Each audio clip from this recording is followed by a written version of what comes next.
আমরা তো 50 ভাগের উপরে 51, আমাদেরকে তো বিচ্ছিন্ন করা হচ্ছে, কিন্তু আমাদের সাথে আরও অনেকদের বিচ্ছিন্ন করা হচ্ছে এবং ধরে নেওয়া হচ্ছে যাদেরকে তারা পছন্দ করছে ওই মডারেট মুসলিম স্টেট না। মডারেট মুসলিম স্টেট অনেক দিন ধরে চলছিল, এখন এটা একটা সম্পূর্ণভাবে একটি ধর্ম, একটি চিন্তা, একটি জাতি,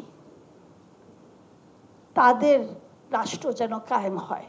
এবং আমার কাছে মনে হচ্ছে যে আমি যদি চেহারা দেখি ঐক্যমত্য ওই কমিশনে যে যারা বসে আছে আর যারা কথা বলছে, কয়েকজন বসে আছে দেখি তারা কথা বলে না, পরে ওনারা বলেন যে এটা এটা সমস্যা, এগুলো তুলে ধরেন, কিন্তু ওখানে বসে তার মানে তাদের কথা বলার কোনো সুযোগ নাই। যে কমিশনগুলো পজিটিভ কিছু করেছে সেটা এই সরকার বর্তমানে গ্রহণ না করলেও আমরা এদেশের নাগরিক হিসাবে যেগুলো প্রয়োজন আমরা এটা গ্রহণ করব এবং এটা আমরা চাপ দিতে থাকব পরবর্তীতে এগুলো যেন বাস্তবায়িত হয়।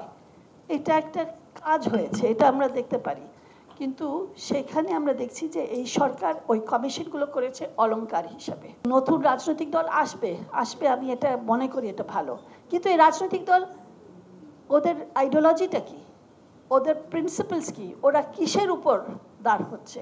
এতগুলো 30টা রাজনৈতিক দলের সাথে ওরা বসছে, এই 30টা দলের নামগুলো কি আমরা জানি?